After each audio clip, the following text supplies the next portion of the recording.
ദൈവനാമത്തിന് മഹത്വമുണ്ടാകട്ടെ. പ്രിയ സഹോദരങ്ങളെ, നിങ്ങളുടെ ആത്മീയ ജീവിതം എവിടെയോ കുടുങ്ങിക്കിടക്കുന്നതായി നിങ്ങൾക്ക് എപ്പോഴെങ്കിലും തോന്നിയിട്ടുണ്ടോ? നിങ്ങൾ ദൈവത്തെ സ്നേഹിക്കുന്നുണ്ട്, വല്ലപ്പോഴും പ്രാർത്ഥിക്കുന്നുണ്ട്, പള്ളിയിൽ പോകുന്നുണ്ട്, എങ്കിലും എന്തുകൊണ്ടാണ് എനിക്ക് ദൈവത്തോട് കൂടുതൽ അടുക്കാൻ കഴിയാത്തത് എന്ന് നിങ്ങൾ ഉള്ളിൻ്റെ ഉള്ളിൽ ചോദിക്കാറുണ്ടോ? ഒരു പക്ഷേ സംശയങ്ങൾ നിങ്ങളെ അലട്ടുന്നുണ്ടാകാം, അല്ലെങ്കിൽ ജീവിത തിരക്കുകൾ നിങ്ങളെ ദൈവത്തിൽ നിന്ന് അകറ്റുന്നുണ്ടാകാം. നിങ്ങൾ ഒറ്റയ്ക്കല്ല, നമ്മളെല്ലാവരും ഇത്തരം ഘട്ടങ്ങളിലൂടെ കടന്നു പോയിട്ടുള്ളവരാണ്. എന്നാൽ ഒരു സന്തോഷ വാർത്തയുണ്ട്. ആത്മീയ വളർച്ച എന്നത് പെട്ടെന്ന് ഒരു ദിവസം കൊണ്ട് സംഭവിക്കുന്ന ഒന്നല്ല. അത് ദിവസവും നടക്കുന്ന ചെറിയ ചുവടുവെപ്പുകളിലൂടെ സംഭവിക്കുന്ന ഒന്നാണ്. ഇന്ന് നമ്മൾ സംസാരിക്കാൻ പോകുന്നത് നിങ്ങളുടെ ആത്മീയ ജീവിതത്തെ മാറ്റിമറിക്കാൻ പോകുന്ന 4 ലളിതമായ ശീലങ്ങളെക്കുറിച്ചാണ്.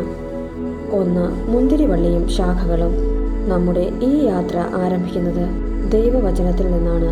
യോഹന്നാൻ 15:5 ഈശോ ഇപ്രകാരം പറയുന്നു: ഞാൻ മുന്തിരിച്ചെടിയും നിങ്ങൾ അതിൻ്റെ ശാഖകളുമാണ്. ആർ എന്നിലും ഞാൻ അവനിലും വസിക്കുന്നുവോ അവൻ ഏറെ ഫലം പുറപ്പെടുവിക്കുന്നു. എന്നെ കൂടാതെ നിങ്ങൾക്ക് ഒന്നും ചെയ്യാൻ കഴിയുകയില്ല. ഒന്ന് ആലോചിച്ചു നോക്കൂ. നമ്മുടെ വളർച്ചയും നമ്മുടെ ശക്തിയും നമ്മൾ ഫലം പുറപ്പെടുവിക്കുന്നതും എല്ലാം ഈശോയുമായി ചേർന്ന് നിൽക്കുമ്പോൾ മാത്രമാണ് സംഭവിക്കുന്നത്. മുന്തിരിവള്ളികളിൽ നിന്ന് ശാഖകൾക്ക് ജീവൻ കിട്ടുന്നത് പോലെ ഇന്ന് നമ്മൾ കാണാൻ പോകുന്ന 4 ശീലങ്ങളും ദിവസവും ഈശോയോട് ചേർന്ന് നിൽക്കാൻ നിങ്ങളെ സഹായിക്കുന്നവയാണ്. 2. ദാവീദിൻ്റെ മാതൃക. പഴയ നിയമത്തിലെ ദാവീദിനെ ഓർക്കുന്നുണ്ടോ? രാജാവാകുന്നതിന് മുൻപ് അവൻ വെറുമൊരു ആട്ടിടയൻ ആയിരുന്നു. അവിടെ കൈയടിക്കാൻ ആളുകളില്ല, ബഹളങ്ങളില്ല, ആകെയുള്ളത് ആടുകൾ മാത്രം. പക്ഷേ ദാവീദ് അവിടെ എന്താണ് ചെയ്തിരുന്നത്? അവൻ ദിവസവും ചില ശീലങ്ങൾ പാലിച്ചിരുന്നു.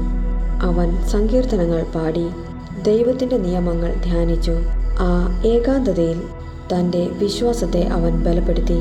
അതുകൊണ്ട് ഗോലിയാത്തിനെ നേരിടേണ്ടി വന്നപ്പോൾ ദാവീദ് ഭയപ്പെട്ടില്ല. കാരണം രഹസ്യത്തിൽ അവൻ ദൈവത്തോട് ചേർന്ന് നിന്ന് ശക്തി പ്രാപിച്ചിരുന്നു.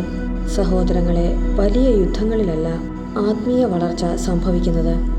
വരാനിരിക്കുന്ന യുദ്ധങ്ങൾക്കായി നമ്മളെ ഒരുക്കുന്ന ചെറിയ ദൈനംദിന ശീലങ്ങളിലാണ് അത് സംഭവിക്കുന്നത്.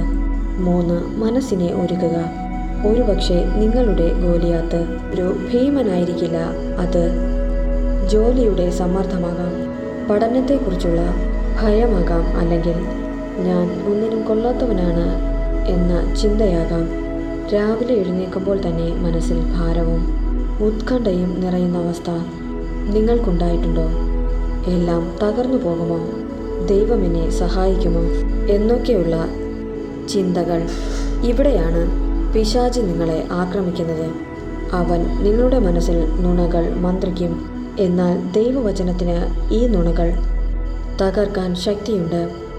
ഭയം വരുമ്പോൾ യെശയ്യ 41:10 ഈ ശക്തമായ വചനം ഏറ്റുപറയുക: ഭയപ്പെടേണ്ട, ഞാൻ നിന്നോട് കൂടെയുണ്ട്. സംഭ്രമിക്കേണ്ട, ഞാനാണ് നിന്റെ ദൈവം. ഞാൻ നിന്നെ ശക്തിപ്പെടുത്തുകയും സഹായിക്കുകയും ചെയ്യും. എൻ്റെ വിജയകരമായ വലതു കൈകൊണ്ട് ഞാൻ നിന്നെ താങ്ങി നിർത്തും. ഇങ്ങനെ ദിവസവും സത്യം കൊണ്ട് മനസ്സിനെ നിറയ്ക്കുമ്പോൾ ഭയം സമാധാനത്തിന് വഴിമാറും. 4 ലളിതമായ ശീലങ്ങൾ. ഇനി നമുക്ക് പ്രായോഗികമായി എന്തു ചെയ്യാൻ കഴിയുമെന്ന് നോക്കാം. ദൈവത്തോട് അടുക്കാൻ സഹായിക്കുന്ന 5 കാര്യങ്ങൾ ഇതാ. വചനത്തിൽ ആരംഭിക്കുക.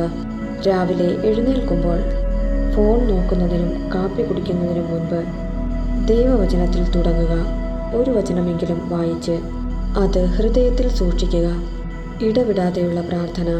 രാവിലെ മാത്രമല്ല, ദിവസം മുഴുവനും പ്രാർത്ഥിക്കുക.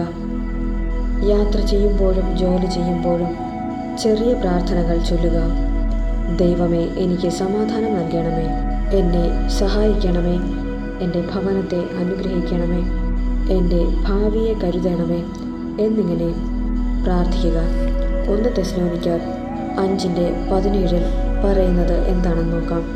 ഇടവിടാതെ പ്രാർത്ഥിക്കുവിൻ, സാധാരണ കാര്യങ്ങളിൽ ആരാധിക്കുക, വാഹനങ്ങൾ ഓടിക്കുമ്പോൾ ക്രിസ്തീയ ഗാനങ്ങൾ കേൾക്കുക, ചെറിയ അനുഗ്രഹങ്ങൾക്ക് നന്ദി പറയുക.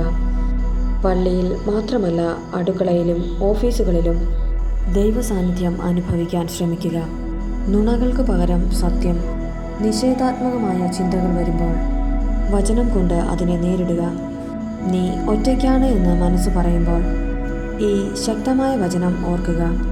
നിന്നെ ഒരു വിധത്തിലും അവഗണിക്കുകയോ ഉപേക്ഷിക്കുകയോ ഇല്ല. നന്ദിയോടെ ദിവസം അവസാനിപ്പിക്കുക. രാത്രി ഉറങ്ങുന്നതിന് മുൻപ് ആ ദിവസം ദൈവം ചെയ്ത ഒരു ചെറിയ കാര്യത്തിനെങ്കിലും നന്ദി പറയുക. ഇത് ദൈവത്തിൻ്റെ കരം നിങ്ങളുടെ ജീവിതത്തിലുണ്ടെന്ന് ഓർമ്മിപ്പിക്കും. സങ്കല്പിച്ചു നോക്കൂ, ഈ 4 കാര്യങ്ങൾ നിങ്ങൾ ദിവസവും ചെയ്യുകയാണെങ്കിൽ നിങ്ങളുടെ ജീവിതം എത്രമാത്രം മാറും. ദാവീദിനെ പോലെ ജീവിതത്തിലെ പ്രശ്നങ്ങളെ നേരിടാൻ നിങ്ങളും ശക്തരാകും. ഈശോ പറഞ്ഞതുപോലെ മുന്തിരിവള്ളിയോട് ചേർന്ന് നിന്ന് ഫലം പുറപ്പെടുവിക്കാൻ നിങ്ങൾക്ക് സാധിക്കും. ഈ ആഴ്ച ഈ 4 ശീലങ്ങളിൽ ഒരെണ്ണമെങ്കിലും നിങ്ങളുടെ ജീവിതത്തിലേക്ക് കൊണ്ടുവരാൻ നിങ്ങൾ തയ്യാറാണോ? എങ്കിൽ ഞാൻ ദൈവത്തോട് ചേർന്ന് നിൽക്കും എന്നോ, അല്ലെങ്കിൽ ഇതിൽ ഏത് ശീലമാണോ നിങ്ങൾ തുടങ്ങാൻ പോകുന്നതെന്നോ താഴെ കമൻറ്റ് ചെയ്യുക. ഉറപ്പായും ദൈവം നിങ്ങളെ അനുഗ്രഹിക്കും. നീ എത്രത്തോളം ദൈവത്തിലേക്ക് ചേർന്ന് നിൽക്കുന്നുവോ അത്രത്തോളം ദൈവം നിന്നെയും ചേർത്ത് പിടിക്കും. വലിയൊരു വിശ്വാസത്തോടെ ആത്മീയതയുടെ നിറവിൽ ദൈവത്തിൻ്റെ പാതയിൽ നടക്കുമ്പോൾ നിന്റെ ജീവിതത്തിൽ ദൈവത്തോടുള്ള അടുപ്പവും വിശ്വാസവും കൂടുകയും അതിനോടൊപ്പം നിന്റെ കുടുംബത്തിലും നിന്റെ ഭാവിയിലും നിന്റെ മക്കളുടെ മേലും നിന്റെ ജോലിയിലും നിന്റെ വിദ്യാഭ്യാസത്തിലും എല്ലാം ദൈവത്തിൻ്റെ അനുഗ്രഹം കൂടെ ഉണ്ടാകും. നിന്റെ ഓരോ പ്രവൃത്തിയിലും ദൈവത്തിൻ്റെ അത്ഭുതം നീ കാണാനായി തുടങ്ങും. നീ നടക്കേണ്ടുന്ന വഴി നിനക്ക് അവൻ കാണിച്ചു തരും. പരിശുദ്ധാത്മാവിൻ്റെ ശക്തി നീ തൊട്ടറിയും. ആത്മാവിൻ്റെ അനുഗ്രഹം നീ പ്രാപിക്കും. നിന്റെ ഭവനം ദൈവീക ഭവനമായി മാറും. നിന്റെ ഭാവിയിൽ അത്ഭുതങ്ങൾ നീ കാണും. ദൈവത്തിൻ്റെ അനുഗ്രഹം നിന്റെ കൂടെ തന്നെ നടന്നുകൊണ്ടിരിക്കും. നീ ഉറങ്ങുമ്പോഴും ഉറങ്ങാൻ ദൈവം നിന്നെ കാക്കും. ദൈവത്തിൻ്റെ തേജസ് നിന്റെ മേൽ വരും. ദൈവത്തിൻ്റെ ആത്മാവ് നിന്നെ നിഴലിടുമ്പോൾ നിന്റെ ജീവിതം മാറും. സഹോദരങ്ങളെ, നിന്റെ ജീവിതം ഒരു അത്ഭുതമായി മാറ്റും. ഈ കേട്ട വചനത്താൽ ദൈവം നമ്മെ ഓരോരുത്തരെയും അവിടുന്ന് അനുഗ്രഹിച്ച് കാത്ത് പരിപാലിക്കുമാറാകട്ടെ. ആമേൻ.